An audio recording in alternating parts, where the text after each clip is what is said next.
Hey there, welcome to the February edition of the monthly market report for 2022. If you have been tuning in for a while, you know that I hit on all the values of the neighborhoods here in Northeast San Antonio, the inventory, and interest rates. But today I want to add in there the inflation. And it's a hot button topic. You can't go to really any news outlet without hearing about what the inflation is doing. It's a pretty big news. 7.5% inflation is something that we haven't seen that in a long time. I think it's been 40 years since we've had inflation like this, and it's no longer, as they say, transitory. They're moving away from that. So it's here. I went to get gas the other day at HEB, and I filled up for $2.99 a gallon. And by lunchtime, the price had jumped up to $3.09. So it's not even really travel season, so it's really in your face right now. What's that gas going to look like during travel season? Spring break is right around the corner. Summertime's right around the corner. I really don't care to see what more inflation looks like in those areas. Even groceries. We go through so much here already. What's that look like with another 7% there? So anyway, Jerome Powell, he has come out and he said we're gonna attack this thing sooner rather than later. We were looking at raising rates later on in the year. Now that has shifted to the beginning. So we have seen an increase in interest rates. We look at first for our indicator is the 10-year Treasury yield, and that has skyrocketed, as you can see from this graph here. Investors are putting their money where they feel safer, and right now that looks like it's going to be in treasuries.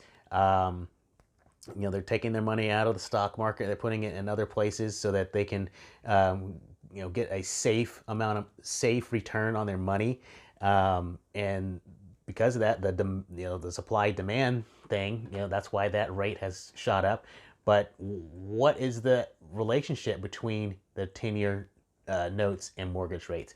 As you can see from this next graph, 10-year notes and mortgage rates over the past 50 years at least have gone hand in hand. When 10-year notes fall, mortgage rates fall. And when the 10-year notes rise, mortgage rates rise. So right now, you can see at the bottom there, we're starting to rise on the 10-year yields. And we saw an example of that this past week. On this next slide here, we're looking at a rate of 3.55. Well, we've already gone past that. We're now around a 4% rate. I don't know if it's going to stay there for very long, but it could fall and then come back up again. But the reality is rates are on the rise. 3.55, 4%, those are still really good rates. They're not what they were at the end of 2020, or at the bottom here, January of 2021. They were below 3%. I think those days are gone right now. Maybe we'll see them in the future, but for the time being, we are in a rising rate environment, so we need to plan accordingly to that. Here on this next slide, we're looking at the current mortgage rates compared to the last 5 decades, just to give you some perspective on where we're at with the rates. Again, that 3.55, it's kind of history. We'll be lucky to see that again in the near future. But 4% is definitely in the cards if you're thinking about getting into the market. But that was a rate that we saw back in the 2010s. But comparatively speaking, we're still in a good interest rate environment. I don't know how long we're going to stay there. I don't know if these rate hikes are going to give us any surprise numbers as far as what the interest rates are going to do. I know even the experts are changing their opinions. And I'll be changing my opinions as well, or rather my outlooks on some of these neighborhoods that I've been putting prices into. Now, I'm still anticipating at the moment that we'll still see price increases through 2022. How high those price increases continue to go really depends on the inventory situation, which we'll get to towards the end of the video.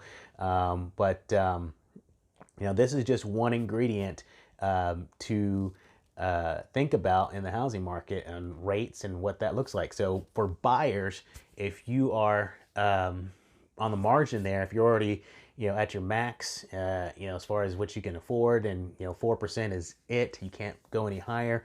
You really got to gear up and look, especially if you're in a situation where you need to buy, for whatever reason.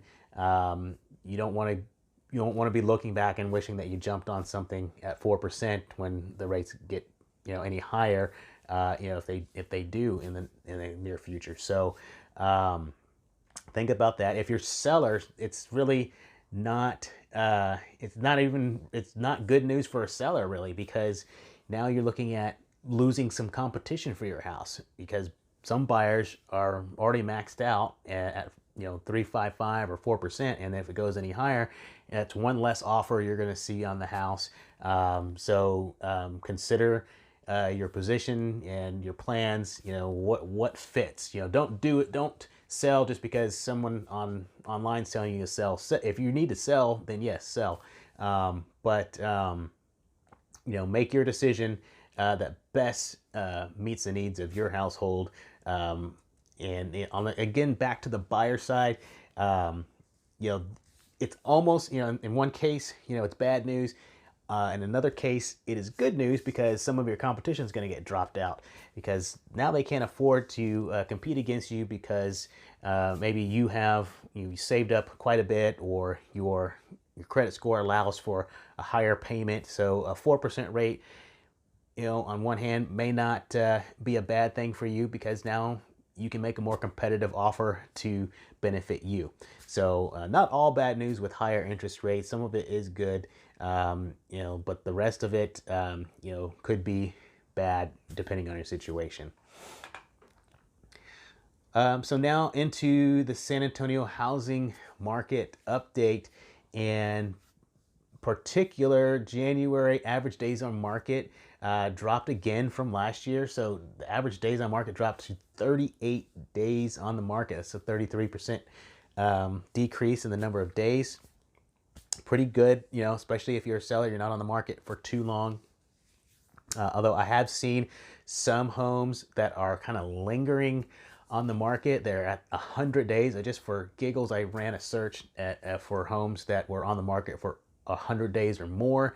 Not all these homes were in like the downtown area. The downtown area or south of downtown area had a lot of homes that were 100 days or more, and they were pretty beat up. I went and looked at some of them. They were really beat up homes. Apparently investors their offers weren't being accepted, and or the sellers were not being very accommodating with those offers, but they're still on the market, which to me makes no sense in this market. If you're, you can price just about anything out there to sell, and it should sell. If you've done your homework and you're working with your professional, and know where the prices really are, they should sell.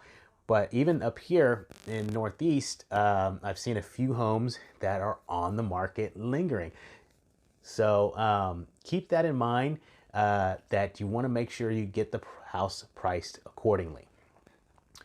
Now to this last slide here. This is the month supply. This tells you how long it would take to completely deplete the inventory, and we have been flat in this area. We have been flat in this area since November. We're looking at 1.3 months worth of inventory in San Antonio. This is just for San Antonio, and really, if I went out to Bexar County, it would be about the same. Some markets within Bexar County are even worse. You know, Live Oak, they're really low. I think Converse is slightly higher, months worth of inventory. Windcrest, really low. And we're going to have some updates in some of those particular areas throughout the month of February. And we'll go back into some of the neighborhoods here in Northeast and look at what that looks like and what some of the pricing looks like again. So look out for that. If you have any questions, if you're thinking about making a move in 2022, love to hear from you. Let me know what I can do for you. You can reach me at 210-260-6617. And hopefully, you and your family, or you can find a way to get through all of this. Hopefully inflation will not hurt people one way or the other. We don't want to see that. We want to see people be successful, whether they're buying, selling, or neither. So again, if you have any questions, let me know, and thanks for joining me.